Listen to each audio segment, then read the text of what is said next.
এরপরে আল্লাহ পাক বান্দাকে তার থেকে যখন বেশি মহব্বত করে, আল্লাহ পাক বান্দার ঘরে মেহমান পাঠাই দেন। সুবহানাল্লাহ। মুহতারাম হাজির, আল্লাহ পাক মেহমান পাঠাইলে কেমন বরকত হয় জানো নি? কিতাবের লেখক লিখেন, পয়গম্বর আরবি হযরত মুহাম্মদ সাল্লাল্লাহু আলাইহি ওয়াসাল্লামের কাছে একজন আনসার সাহাবী আসলেন।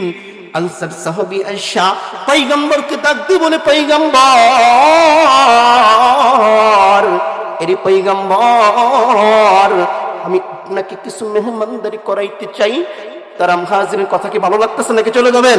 থাকবেন তো ইনশাআল্লাহ? ওই যে মুরব্বি চাচা উঠতেছে মনে হয় ববে। পয়গম্বর যখন একজন আনসার সাহাবী আসলেন, ডাক দিয়ে বলতেছেন, ও পয়গম্বর, আমি আপনাকে মেহমানদারি করাইতে চাই, আমি আপনার জন্য এক পেয়ালা দুধ নিয়ে আসছি। কিতাবের লেখক লিখেন, পয়গম্বর ওই আনসার সাহাবীকে ডাক দিয়ে বলে, সাহাবী, তুমি কি শুধু আমাকেই পান করাইবা? বলতেছে, হে পয়গম্বর, আমি তো এক পেয়ালা দুধ নিয়ে আসছি, এই এক পেয়ালা দুধ তো আমি আপনি ছাড়া আর কাউকে পান করাইতে পারবো না। পয়গম্বর ডাক দিয়ে বলে, আনসার সাহাবী, আমি চাইতেছি এই এক পেয়ালা দুধ আমি সকল সাহাবীকে নিয়ে পান করাইতে চাইতেছি। সুবহানাল্লাহ। মন আমার কাঁদেরি, মন আমার কান্দিরি, যেতে সোনার মদিনায়। যেতে চাই না? মন আমার কাঁদেরি, মন আমার কান্দিরি, যেতে সোনার মদিনায়। মদিনার পথের দুলি, ওই মদিনার পথের দুলি মাতমো আমার গায়। মন আমার কাঁদেরি, মন আমার কান্দিরি, যেতে সোনার মদিনায়। আল্লাহু আকবার। পয়গম্বর আরবি হযরত মুহাম্মদ সাল্লাল্লাহু আলাইহি ওয়াসাল্লাম এইভাবে সকল সাহাবীকে ডাক দিয়ে একত্র করলেন। পয়গম্বর সর্বপ্রথম আবু বকর সিদ্দিক রাদিয়াল্লাহু তাআলা আনহুকে ডাক দিলেন, বলতেছেন, ইয়া আবু বকর, এই যে আমার আনসার সাহাবী আমাকে মোহাব্বত কইরা এক পেয়ালা দুধ নিয়ে আসছে, আমি সাহাবীকে বলছি, এই সাহাবীকে বলছি এই দুধ থেকে সকল সাহাবীকে পান করাইব। কিতাবের লেখক লিখেন, আবু বকর সিদ্দিক রাদিয়াল্লাহু তাআলা আনহু পয়গম্বরকে ডাক দিয়ে বলে, পয়গম্বর, এই এক পেয়ালা দুধ তো আমি একাই পান করে ফেলবো, আপনার সকল সাহাবীকে কিভাবে পান করাইবেন?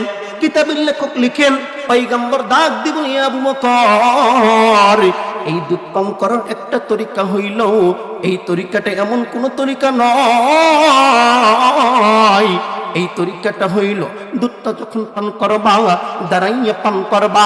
এই দুধটা পান করার সময় চক্ষুগুলো বন্ধ কইরা আমার মালিকের নামে তুমি এই দুধটা পান করবা। আমি পয়গম্বর বলতেছি, আল্লাহ পাক এই দুধের ভিতরে বারাকাত দান করে দিবেন। সুবহানাল্লাহ।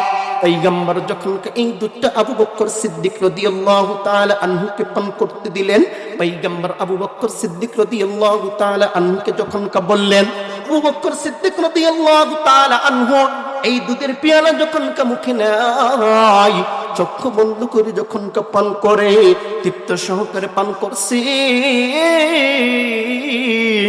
ওই পান করার পরই পয়গম্বর আবু বকরকে ডাক দিয়ে বলে, আবু বকর, যখন তুমি দুধ পান করলা, চক্ষুটা বন্ধ করে যখন দুধটা পান করলা, কি অনুভব করলা বলো না? আবু বকর সিদ্দিক রাদিয়াল্লাহু তাআলা আনহু বলে, মুসলমান,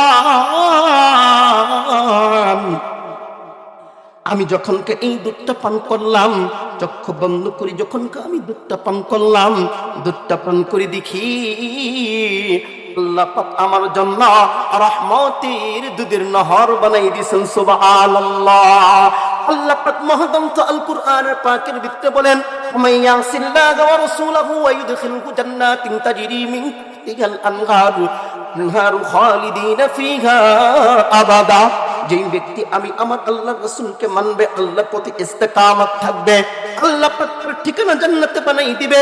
সেই জান্নাতের তলদেশে থাকবে দুধের নহর সমূহ, মধুর নহর সমূহ। পয়গম্বর এরপরে হযরত ওমর ফারুক সিদ্দিক রাদিয়াল্লাহু তাআলা আনহুকে ডাক দিলেন, এই উমর, তুমি আল্লাহ তাআলার নামে এই দুধটা পান করো। ওমর ফারুক রাদিয়াল্লাহু তাআলা আনহু